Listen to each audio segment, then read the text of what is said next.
was situated at the strategic and vulnerable northern border. That's against Syria, the Golan Heights. Moses' blessing was that Asher would defend that important area as if it was sealed by bars of iron and copper.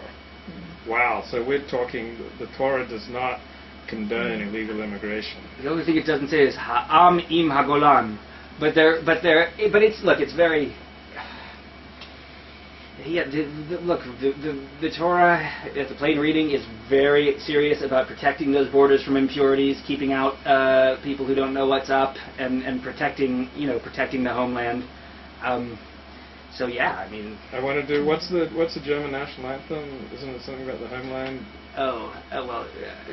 It's Deutschland über alles, but that's not Deutschland über alles. No, but that's not the national anthem. That was. Good God, it's not still the national. Yeah, no, it was like I think that was like a Nazi slogan. Yeah, not the German one, the Nazi one. Right. Oh. There's a difference, Luke. You've been too conditioned by this community already. They're Nazis. They're Hitler's willing executioners. Right. But, yeah. You okay, Monica? You doing all right there? But I think if you go with door bolts though, and which may be just as good a translation, I agree. Then it becomes very different. It's about security. It's about paying attention to, protecting what's important. And using. Yeah, I mean, it lends itself then to a much. I wonder what Emmanuel Levinas would say about verse 25, Monica.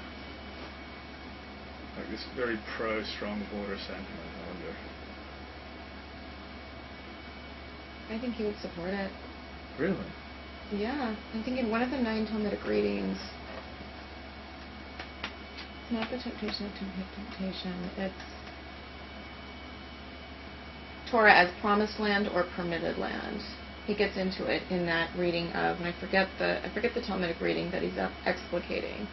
But my sense of it is that he's for the borders. Of the literal Israel? I would say so. Wow. I would say so. Wow. See, you don't know Levinas. I really don't know Levinas as well as I think. 33:16. I will just before we move on quickly. I mean, to me, the only personally relevant interpretation would, I'm disappointed in Levinas. Or not. Well, except that you have borders to keep out the enemy, right? And my guess is that who the enemy is changes, and who makes him or herself an enemy. So if Arabs or Palestinians or whoever can live peacefully among Jewish Israelis, are they still an enemy? Right, Maybe not. Right. So that I think that complicates the issue a little bit more in ways that are more interesting. Yeah, and I think for us here, there really are no enemies. I mean, what about illegal Mexicans who come here to wave our cars? They're the exception, but no. Didn't you see that movie, A Day Without a Mexican? Yeah, I did. Like the country fell apart. Yeah, no. I mean, it's always been. I've always thought, let's kick out all the illegal immigrants, and then what are we going to do with the San Joaquin Valley? Because the entire agricultural industry of this state would collapse. But we'd feel good. We'd feel purged. We'd feel pure of brown people. but I do think that actually I don't remember this one anymore. There's a call in the chat room. Maybe Monica could explain the deep thought with an interpretive dance. Yeah. Beautiful women have it so hard. They. Have you ever studied interpretive dance, Monica? Well, that's how we began this Torah session. Somebody came late. Somebody came late. They missed the entire. That's my major in college, interpretive dance. It's amazing. It's very seductive the way she does it. It's a lot of. Get that sentence out without dying. I tried to keep a straight face. Yeah. Yeah. Hey, woe is me. 33:16. Encouraging. By the favor of he who rested upon the thorn bush. Whoa. I didn't know. I've never spent much time resting upon thorn bushes. Favor with the bounty of earth and its fullness, and the favor of the presence in the bush. Wait, read yours again? This says, and by the favor of he who rested upon the thorn bush. Mine's I'm totally thinking, different. ouch. Yeah. Mine's totally different. What's What's yours yours? say? from the excellence of the land and its fullness, the favor of the Seneh bush, S-E-N-E-H. I mean, it's a Hebrew word that's obviously not translatable, dweller. The favor of the Seneh bush, dweller. May it come on the head of Yosef, on the brow of the consecrated one among his brothers. And then the footnote says the same phrase is used of Yosef in Genesis 49:26. It might also be rendered the one set apart. Okay, well that's different from resting on thorn bushes. Right. The that one sounds who, really painful. he would be set apart. The one who's resting in that bush is set apart. Let's see. Yeah, this says dweller. Presence can also be just dweller, and the favor of the dweller in the bush. Yes. What kind of liberal version of the Bible do you have there, this Monica? is a translation. This is Everett Fox's translation. It's based on the Luber Rosenzweig translation. He's an academic, right? He's not into binary thinking. Of course not. Everett Fox. It's Yeah, but very I well think regarded. this is it is very well regarded. Okay. This is supposed to be the most. This is supposed to be the closest to the Hebrew. It preserves all of the poetry and the lyricism and blah blah blah. Okay. But it's interesting the differences. Yeah. Yeah, very. I mean, this doesn't make it. That doesn't make it right. Right, It just. right. No, it is interesting. Wait. Huh. Yeah, it's talking about all the.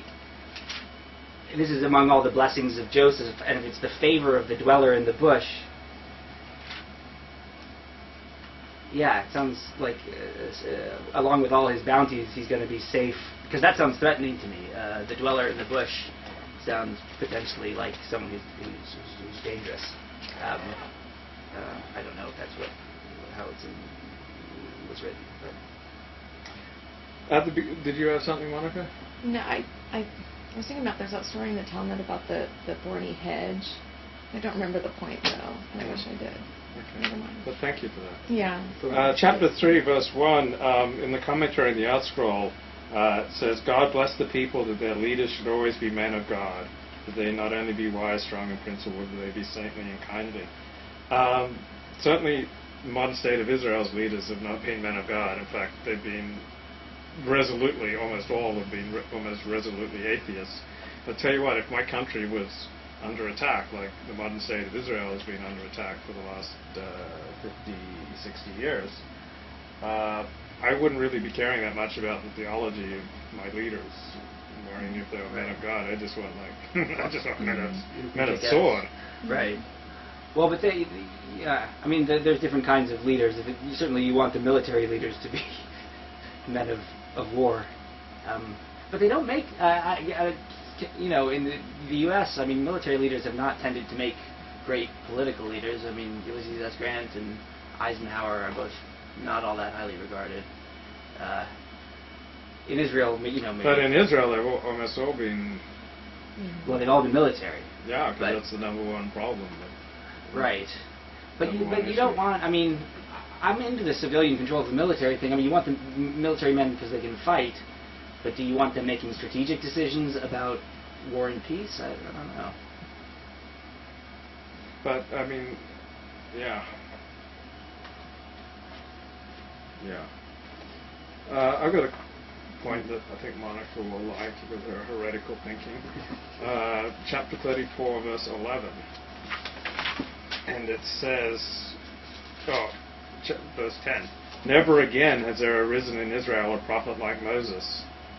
Never again since when? Like, when was this? I thought this was given 3,200 years ago. Never again has there arisen.